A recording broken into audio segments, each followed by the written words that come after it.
So I'm super happy to be joined by Daniel Immerwahr. Daniel is a professor of history at Northwestern and author of one of my favorite books of all time, which you should absolutely read, called How to Hide an Empire. It's a book about the history of America's undeclared empire in a lot of places that you may not, if you're just some random American living in the continental United States, think about. But the histories are really fascinating, and the writing is just incredibly engaging. It doesn't read at all like an academic book, so you really should read it if you haven't. And I thought Daniel would be the perfect person to talk to because he's written about how Americans tend to not admit to having an empire, and yet we seem now to have a president who really just basks in the crudest form of imperialism possible, like just send in the Marines and take all the money and the gold and the resources and incorporate it in the United States. So, Daniel, how do you make sense as a historian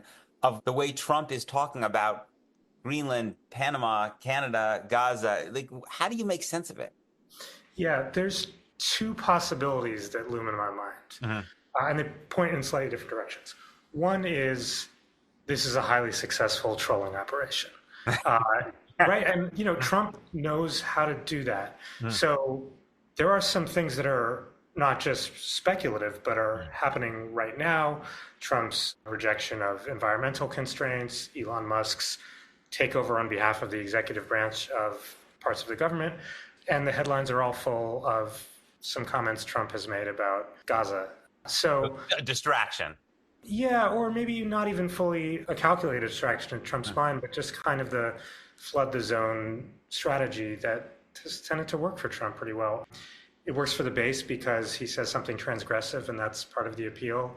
It works against domestic opponents because then they are scattered and spend a lot of time having conversations like the one we're going to have. And then it kind of puts foreign leaders on alert that he might do something drastic, so he needs to be treated with caution. So if you take that view, if you think that this is trolling, then you can kind of see it as a form of political Tourette's that works by saying the thing that you're not supposed to say. So yeah, I have that reaction too. Like, we're just talking about seizing territories again. Right. But in some ways it works as a troll because that's not a language that has been part of the US power repertoire in the last couple decades. Right. So that's the first option. Were you suggesting there was a second? The second option would be to say something like this. Trump is often imprecise in his plans and often fails in his particular things he proposes to do, but has some kind of instinct, maybe an improviser's instinct. He says something, he hears how people react, he doubles down or not. But he has some instinct about political possibilities and can sometimes sense things that have been off the table for past politicians, but that might be on the table now or might be viable now. And if you're a theory two kind of person, then you might be noticing that this does seem to be an age when the rules, sometimes called the liberal world order, international order, are fraying. And if you look at what Russia's doing, it does seem like a time when annexation is absolutely on the table. And you can see Russia, China, the United States, potentially Israel, depending on how you read it, as all exploring new sets of ways to resolve international conflicts. And so Trump is sensing that, and he's speculating about different ways this might go for the United States. So let's pick up on two. I think it's really fascinating. So you said that this hasn't been part of America's power repertoire, right? That the United States has toppled governments we don't like if they threaten our interests and bomb places a lot and stuff like that. But they're kind of basically saying, like, we're going to go in, seize this territory, and basically just permanently control it under our, even incorporating the United States. But help us understand, first of all, why did that go out of style, right? And then talk a little more about what could potentially be happening in the world that mean that it's coming back. First of all, there's a little bit of a caveat. It is true that since 1945, the United States has only very rarely sought to resolve international issues with talk of annexation as opposed to occupation, so the permanent claiming of new territory. That doesn't mean it hasn't. The occupation is the temporary. Yeah, occupation is temporary, yeah. That doesn't mean it hasn't had new overseas colonies, Puerto Rico, Guam. I mean, these places have been part of the United States the whole time. And how Trump thinks about them is something that we might want to get into.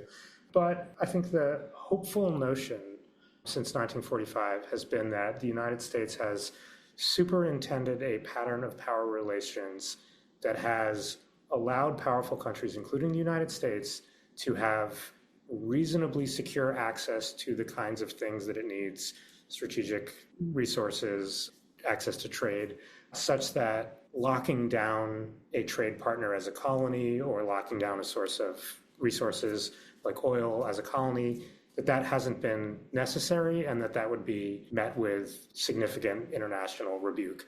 And so, the hope for this kind of liberal international order is that what happened in World War II, Germany feels hemmed in, sees no other path to economic growth other than territorial growth. Or Japan. Right, exactly, right, yeah. Which had been the dominant pattern up into World War II, that now there are pathways to non-rivalrous, or at least non-territorially rivalrous growth, and that the United States had both enjoyed those by having a kind of centrality to the world system that Great Britain once used to have without having to control colonies over the planet, and that it had also had a kind of peace dividend as a result of that because its rivals didn't feel like they had to seek territorial revision and claim some of its territories in order to grow. This has been a free preview.